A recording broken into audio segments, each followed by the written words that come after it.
Olá pessoas, e aí, como é que vocês estão? Tudo certinho? Espero que sim. Bora para mais uma aula de Química. Hoje a gente vai ver algumas reações de oxirredução e como identificá-las, beleza?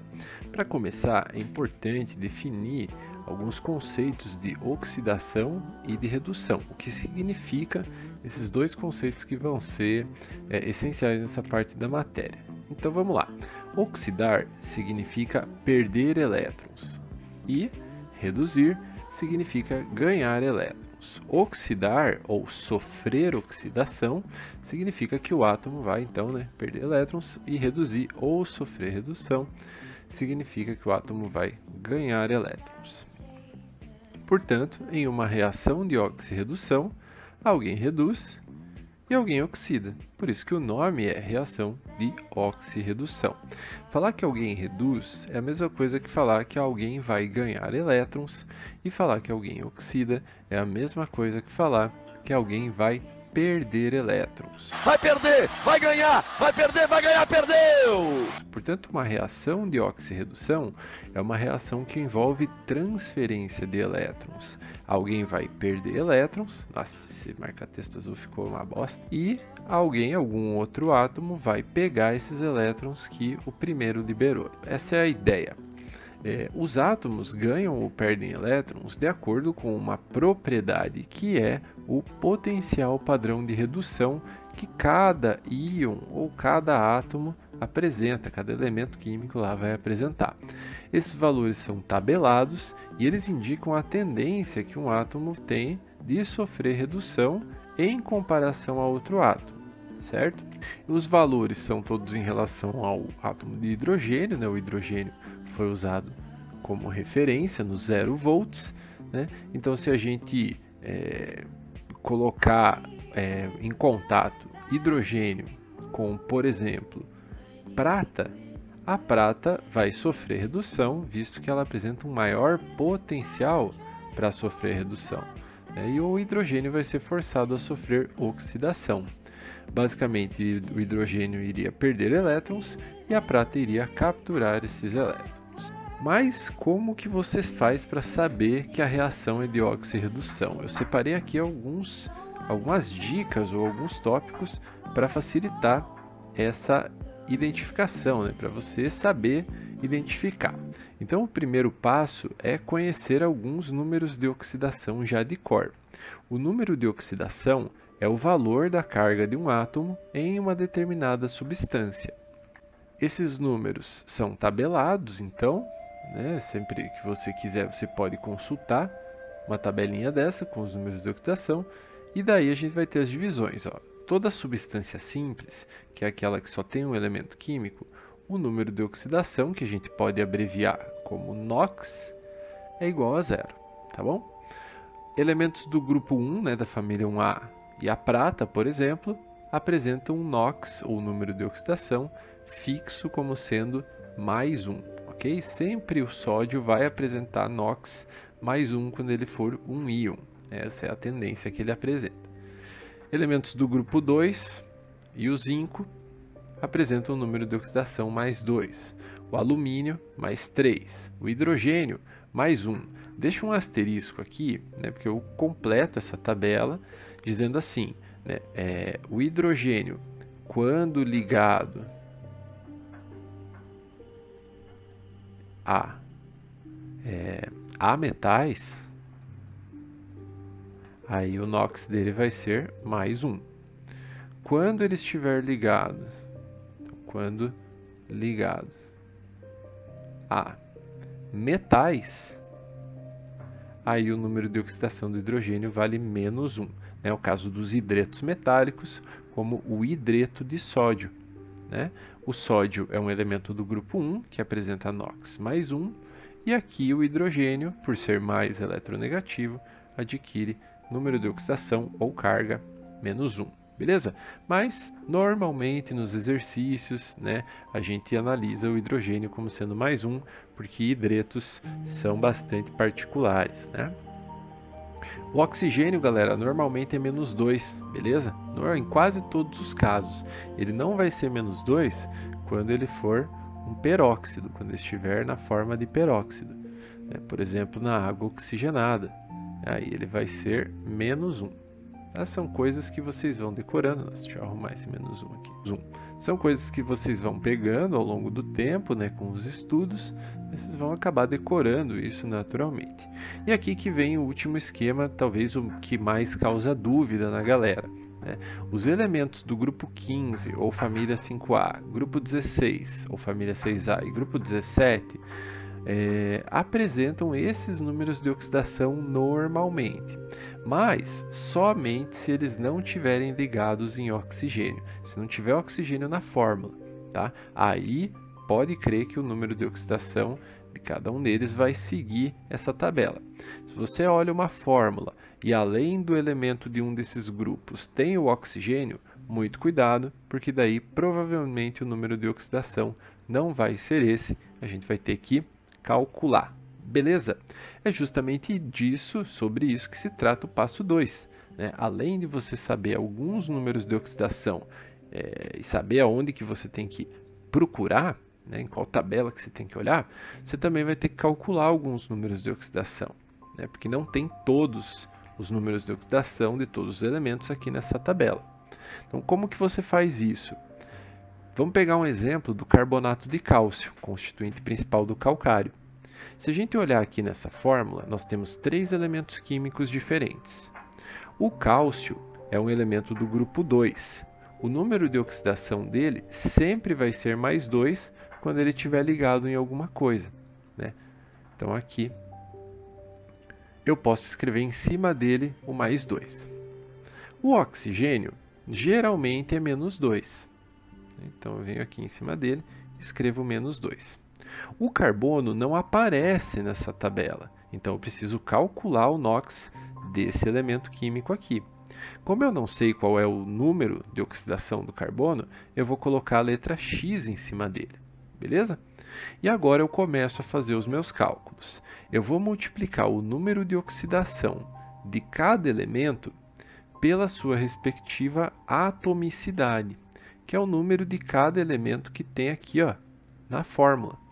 Então aqui eu tenho um cálcio, né? Então 2 vezes 1 é igual a 2. Tenho um carbono, então x vezes 1 é igual a x. E menos 2 vezes 3 oxigênios, menos 6. E daí agora eu tenho que fazer um esquema aqui, pessoal. Eu vou somar todos esses números de oxidação e vou igualar a zero.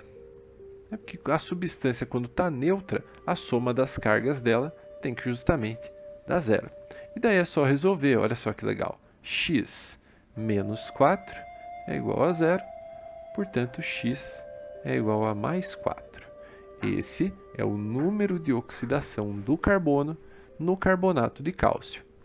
Fácil, né? É só pegar a prática, na verdade isso é uma técnica, né? Um método, então vai ser sempre desse jeito, é só praticar. Eu coloquei mais outros exemplos aqui, né, também, como o hipoclorito de sódio. Quem que a gente conhece o número de oxidação aqui nessa molécula não, né, nesse agregado? Nós conhecemos o número de oxidação do sódio, porque o sódio sempre vai ser mais 1. Conhecemos o número de oxidação do oxigênio, que é menos 2.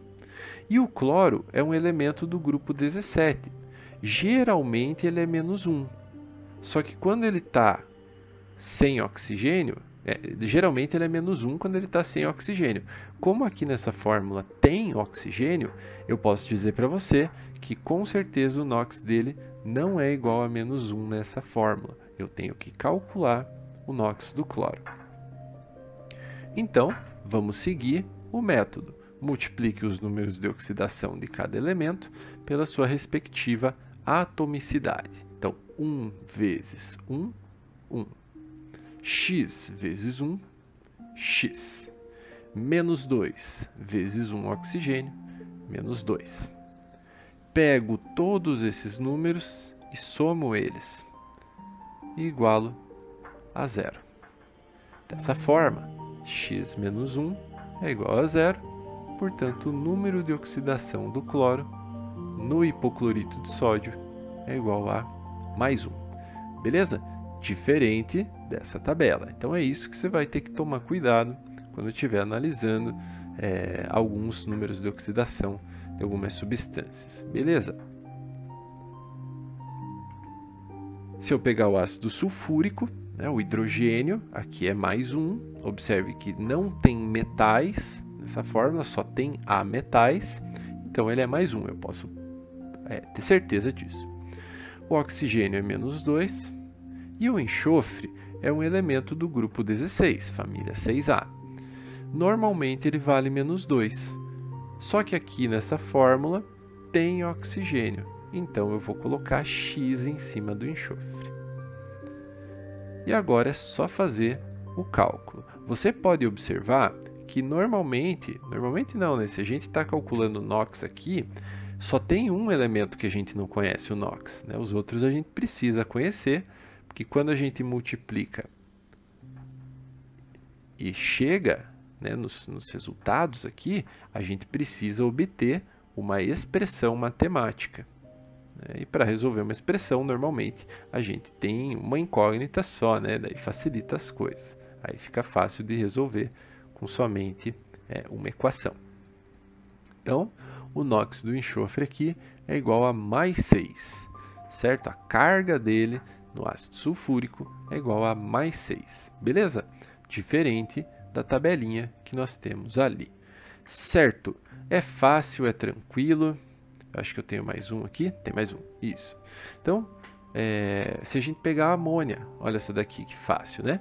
O nitrogênio é um elemento do grupo 15, ou família 5A, né? E aqui não tem oxigênio. Então, aqui com certeza ele vale menos 3. Não tem oxigênio nessa fórmula. E o hidrogênio é mais 1. Né? Observe que aqui a gente já conhecia facilmente os NOx de cada elemento. Se você não lembrasse o do nitrogênio, colocaria x aqui em cima, né?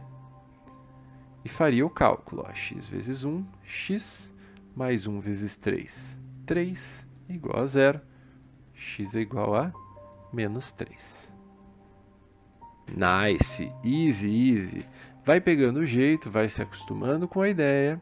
E quando você estiver preparado, preparada, a gente vai para o próximo passo, terceiro passo, que é reconhecer qual elemento sofreu redução e qual elemento sofreu oxidação. Vou apagar aqui, né?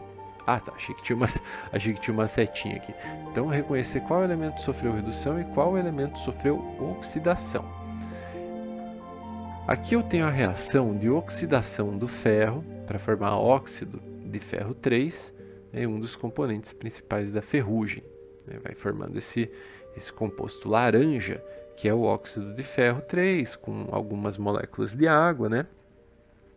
E daí fica esse aspecto tal, né? Que não é agradável. Então, como que a gente vê quem sofreu redução e quem sofreu oxidação? A gente vai ter que calcular os NOx dos elementos do lado dos reagentes e do lado dos produtos, e daí comparar esses números de oxidação. Se você observar aqui do lado dos reagentes, tanto o ferro quanto o oxigênio são substâncias simples. E o NOx de substância simples é 0. O número de oxidação do ferro aqui é 0 e do oxigênio no O2 também é 0. Então, vou escrever aqui, ó, ferro 0, oxigênio 0. E vamos ver o que aconteceu lá do lado dos produtos. O oxigênio normalmente é menos 2. E o ferro não tinha na nossa tabela de números de oxidação fixos. Então, vamos colocar x em cima dele e aplicar o método. X vezes 2, 2x. Menos 2 vezes 3, menos 6. Eu somo esses números e igualo a 0. Portanto, 2x é igual a mais 6 e o x é igual a mais 3. Ou seja, o número de oxidação do ferro no óxido de ferro 3 é mais 3. Tá? E o número de oxidação do oxigênio nesse produto é menos 2.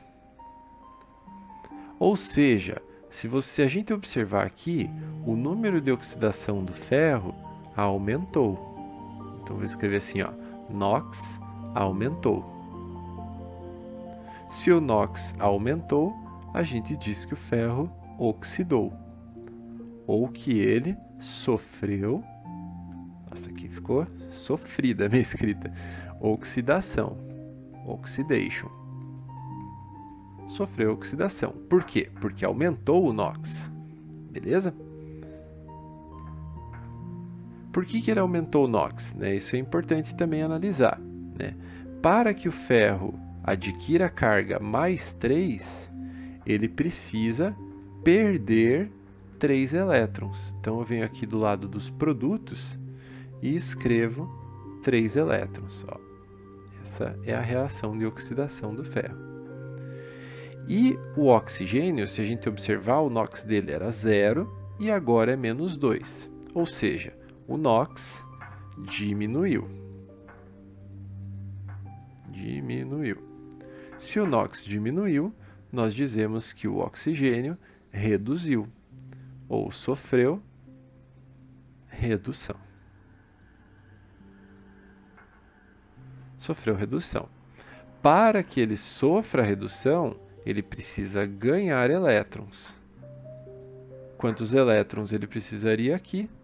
2 elétrons para ficar bem certinho, para ele ficar menos 2. Tá? Essas reações não estão balanceadas, eu preciso ainda arrumar, mas a ideia é essa. O NOx aumenta porque perde elétrons e o NOx diminui porque ganha elétrons. Se eu fosse balancear essa reação química, eu deveria observar os coeficientes que estão aqui na frente do ferro.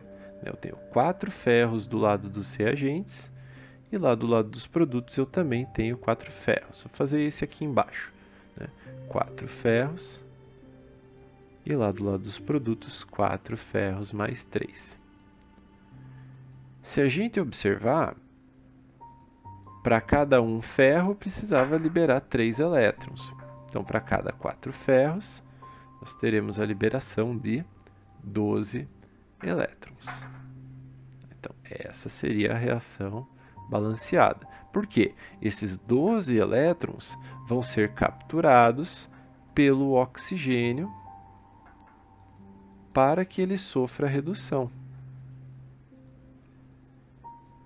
Se a gente observar do lado dos reagentes, nós temos 6 oxigênios, 3 vezes 2. Do lado dos produtos, a gente também tem 6 oxigênios. Oxigênios menos 2 aqui, Certo? Então, para que eu tenha aqui, essa redução, aqui eu preciso de 12 elétrons. Daí você vê que não sobra elétron, Os elétrons que são perdidos por uma substância são adquiridos por outra, ou por um átomo, Os elétrons que são liberados de um átomo são adquiridos, absorvidos por um outro átomo.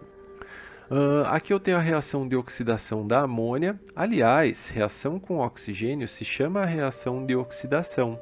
Então, provavelmente o NOx do nitrogênio vai aumentar, porque quando o átomo sofre oxidação, aumenta o NOx. E redução é o contrário. Então, só vou escrever oxidação.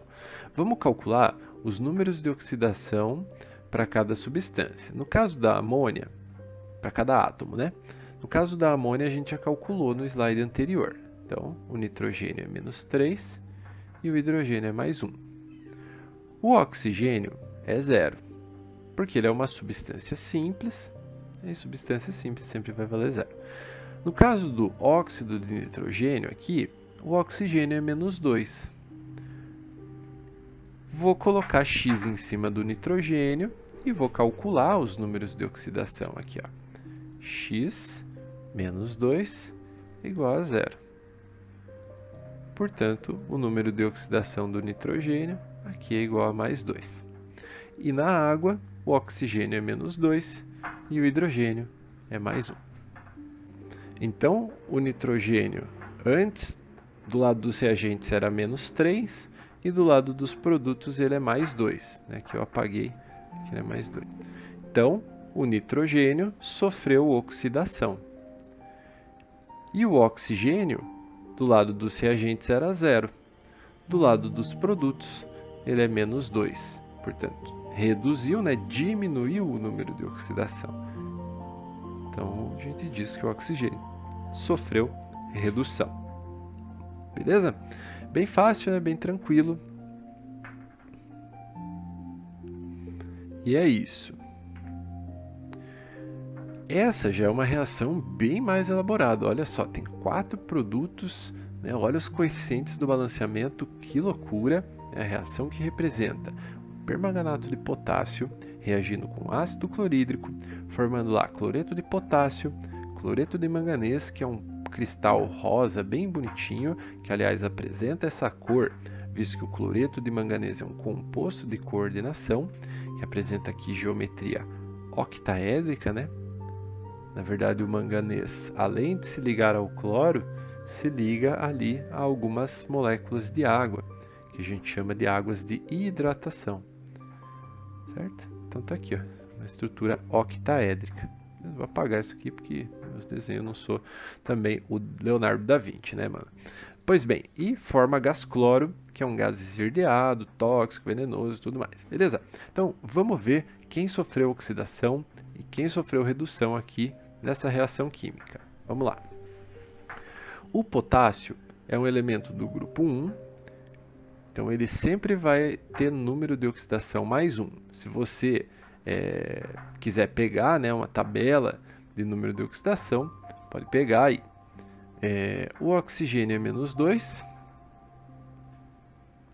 e o manganês não está na tabela de números de oxidação fixos, então a gente precisa calcular o número de oxidação do manganês. Então vamos lá, 1 vezes 1 potássio, 1.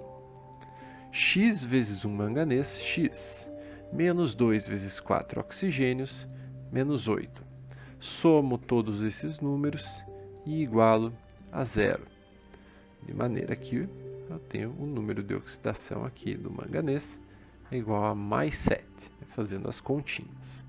Beleza? No ácido clorídrico, o hidrogênio é mais 1 e o cloro é menos 1, visto que aqui ele não está ligado em oxigênio, então o número de oxidação dele é fixo, né? E também, para zerar o mais 1 do hidrogênio, tem que ser menos 1 do cloro. Aqui também, né? Para zerar o mais 1 do potássio, o cloro tem que ser menos 1, e daí a substância fica neutra. Aqui o cloro é menos 1 também. E o manganês é X, porque o NOx dele é variável. A gente precisa sempre calcular o número de oxidação dele em cada substância. Então, X vezes 1 manganês, X. Menos 1 vezes 2 cloros, menos 2, igual a 0. Somou os números, X é igual a mais 2. Certo? E, por fim, aqui o cloro é uma substância simples, o número de oxidação dele é 0. E na água, pessoal, sempre vai ser mais 1 para o hidrogênio e menos 2 para o oxigênio. Isso aqui não muda nunca. Pois bem, antes da reação o manganês era mais 7 e depois da reação o manganês é mais 2. Isso quer dizer que o manganês sofreu redução. O número de oxidação dele diminuiu, significa dizer que ele ganhou elétrons, né, e se transformou no manganês 2+. E o cloro era menos 1 no começo da reação, e depois, lá no final da reação, tem cloro menos 1, mas também tem cloro 0. Então, aumentou o número de oxidação, portanto, o cloro sofreu oxidação. Quer dizer que nessa reação, o cloro liberou elétron. Sempre quem libera elétron quem sofre oxidação, né, vai ter elétron do lado do produto aqui nessa reação, nessa semi-reação, e quem sofre redução vai ter elétron aqui do lado dos reagentes, né, na reação química, beleza? Essas reações pequenininhas que eu escrevo se chamam semi-reações. Então a gente tem a semi-reação de redução e a semi-reação de oxidação. Beleza? Tranquilo, né? Manganês sofreu redução, cloro sofreu oxidação. Nesse ponto você já está ficando craque em identificar reações de oxirredução. Demorou? Já dá para ir para o próximo passo. Eu poderia ficar mostrando diversas reações químicas aqui, né, de oxirredução, mas isso você também pode pesquisar aí nos seus estudos e pode analisar essas reações pausando o vídeo. E é isso aí. Vamos para o quarto passo, que é reconhecer o agente redutor e o agente oxidante de uma reação química, de uma reação de oxirredução. Galera, o agente redutor, ou melhor dizendo, o agente oxidante, né, já que a setinha abaixou primeiro para lá, o agente oxidante é aquela substância que sofre redução. E o agente redutor é quem sofre oxidação. Tá vendo que é trocado, né? O oxidante é quem sofre redução e o redutor é quem sofre oxidação. Então tem que ficar esperto, esperta com essa bugada aí que pode dar na mente, beleza? Pegando aqui rapidamente a reação de oxidação da amônia, a gente viu que o nitrogênio era -3 no começo da reação e o nitrogênio do lado dos produtos tinha NOx mais 2, ou seja, o nitrogênio aumentou o NOx, portanto ele sofreu oxidação. Portanto, a gente vai pegar a substância que apresenta o nitrogênio do lado dos reagentes, que é a amônia, e vai dizer que a amônia, visto que o nitrogênio sofreu oxidação, é o agente redutor dessa reação química. E o oxigênio, que era 0 no começo da reação, e lá do lado dos produtos é -2, é o elemento que sofreu redução, visto que o número de oxidação dele diminuiu. Então a gente vai lá na substância que tem o oxigênio do lado dos reagentes, que é o O2, e vai dizer que essa substância é o agente oxidante da reação. Tá? É trocado mesmo, mas não esquece que é a substância inteira e não somente o átomo, que a gente chama de agente redutor ou agente oxidante. Certo? Pois bem, reflita sobre esse conteúdo, né, e veja se você consegue já dizer nessa reação química quem é o agente redutor e quem é o agente oxidante. Se você conseguir, promete que vai aí nos comentários e vai dizer para mim a resposta, né? Quem é o agente redutor e quem é o agente oxidante dessa reação química, beleza? No mais, é isso, galera. Eu vou ficando por aqui. Valeu, é nóis. Fui!